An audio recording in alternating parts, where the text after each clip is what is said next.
Review of the web series the family man third season. Indian web series లు కూడా Hollywood range లో ఉంటాయని prove చేసిన series the family man. ఈ మూడో సీజన్ ఎలా ఉందో చెప్పబోయే ముందు మూవీ అప్డేట్స్ మరియు రివ్యూస్ కోసం మన ఛానల్ ని సబ్స్క్రైబ్ చేసుకోండి. సింపుల్ గా ఈ థర్డ్ సీజన్ యొక్క స్టోరీ చెప్పాలంటే, అందరి favourite special agent Srikanth Tiwari తన సీనియర్ తో కలిసి నాగాలాండ్ కు ఒక సీక్రెట్ మిషన్ కోసం వెళ్తాడు. అక్కడ తన సీనియర్ కులకర్ణిని దారుణంగా చంపేస్తారు కొందరు. వాళ్ళెవరు అనేది ఐడెంటిఫై చేసి వాళ్ళని పట్టుకోవడం కోసం శ్రీకాంత్ తివారీ కొత్త ఆపరేషన్ స్టార్ట్ చేస్తాడు. సో ఈ ప్రాసెస్ లో అతను ఎలాంటి ప్రాబ్లమ్స్ ఫేస్ చేశాడు, ఇండియన్ గవర్నమెంట్ అతన్ని ఎందుకు అనుమానిస్తుంది, ఈ ప్రాబ్లమ్స్ నుండి శ్రీకాంత్ ఎలా బయటపడ్డాడు అన్నదే మిగిలిన స్టోరీ. శ్రీకాంత్ తివారీ క్యారెక్టర్ ను మనోజ్ బాజ్పాయ్ చాలా బాగా ఓన్ చేసుకున్నాడు. అందువల్ల ఆయన యాక్టింగ్ చేస్తున్నట్లుగా కాకుండా బిహేవ్ చేస్తున్నట్లుగా ఉంటుంది. ఈ సీజన్ లో యాక్షన్ అండ్ కామెడీతో పాటు సెంటిమెంట్ అండ్ ఎమోషన్ కూడా బాగా చేయగలిగాడు.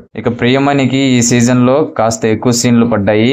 ఆమె స్క్రీన్ ప్రెజెన్స్ అండ్ యాక్టింగ్ తో ఇంప్రెస్ చేసింది. శ్రేయ ధనవర్తి ఫస్ట్ సీజన్ తర్వాత మళ్ళీ మూడో సీజన్ లో ఎంట్రీ ఇచ్చింది. ఆమె క్యారెక్టర్ చిన్నది అయినప్పటికీ ఆ క్యారెక్టర్ యొక్క ఇంపాక్ట్ చాలా బాగుంది. జైదీప్ అలావత్ రెగ్యులర్ విలన్ రోల్ అయినప్పటికీ క్యారెక్టరైజేషన్ తో ఆ నెగిటివ్ రోల్ ని చాలా బాగా హ్యాండిల్ చేశాడు. అతడి middle class mind set and dialogues చాలా బాగా అనిపించాయి. ఇక రాగమయూరి, విజయ్ సేతుపతి క్యామియోలు కూడా మంచి ఫన్ అయితే ఇచ్చాయి. Cinematography, production design, art work, colouring, tone ఇలాంటి విషయాల్లో టీం తీసుకున్న కేర్ అయితే చాలా మంచి ఎక్స్పీరియన్స్ ఇచ్చింది.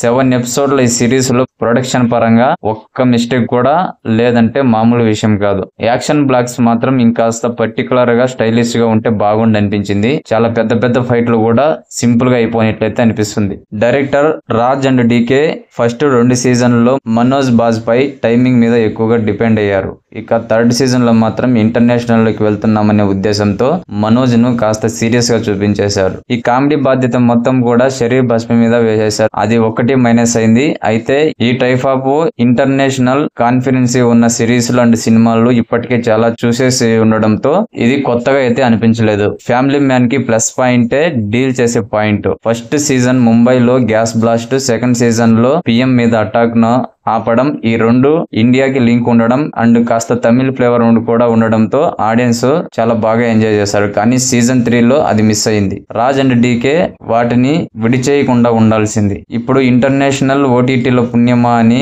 రకరకాల కంటెంట్ చూస్తున్నారు ఆడియన్స్. అందువల్ల మనం కొత్తగా ఇంటర్నేషనల్ లెవెల్లో కంటెంట్ ఇవ్వాలని ప్రయత్నించి చేతులు కాల్చుకోనక్కర్లేదు. మన ఇండియాలోనే బెస్ట్ స్టోరీలను చెప్పి ఆడియన్స్ అయితే ఇంప్రెస్ చేయొచ్చు. ఈ మధ్య కాలంలో హిట్ అయిన సినిమాలు కూడా అదే ఫాలో అయ్యాయి. సో రాజ్ అండ్ డీకేలు కష్టపడి బిల్డ్ చేసిన ఫ్యామిలీ మ్యాన్ ఫ్రాంచైజ్ ను ఎక్కడికో తీసుకెళ్లకుండా ఇండియన్ స్టోరీలను చూపిస్తేనే ఆడియన్స్ బాగా ఎంజాయ్ చేసేవారు. మరీ ముఖ్యంగా ఒక సిరీస్ ను ఒక సీజన్ లో ఈజీగా చేయండి అయ్యా, వచ్చే సీజన్ వరకు ఏం జరిగిందా అని వెయిట్ చేయడం అనేది చాలా చిరాగ్గా ఉంటుంది. ఫ్యామిలీ మ్యాన్ ఫస్ట్ 2 సీజన్లు అలా ఈజీగా ఎండ్ చేసినవి. ఈ సీజన్ 3 విషయంలోనే సీజన్ 4 వరకు వెయిట్ చేయండి అంటూ చాలా ప్రశ్నలకు జవాబు లేకుండా వదిలేశారు. అది ఎప్పుడు వస్తుందో తెలియక, ఏం జరిగిందో తెలుసుకోలేక ఖచ్చితంగా ఆడియన్స్ అయితే డిసప్పాయింట్ అవుతారు. ఒక ముక్కలో చెప్పాలంటే రేంజ్ పెరిగింది కానీ ఇంపాక్ట్ మాత్రం పూర్తిగా తగ్గిపోయింది. ఓవరాల్ గా సిరీస్ చూసిన తర్వాత నా పాయింట్ ఆఫ్ వ్యూలో నాకు అనిపించిన నా ఒపీనియన్ అండ్ మీకు ఎలా అనిపించింది, నచ్చిందా లేదా అనేది మీ కామెంట్ సెక్షన్ లో కామెంట్ చేయండి. అలాగే మూవీ అప్డేట్స్ మరియు రివ్యూస్ కోసం మన ఛానల్ ని తప్పకుండా సబ్స్క్రైబ్ చేసుకోండి.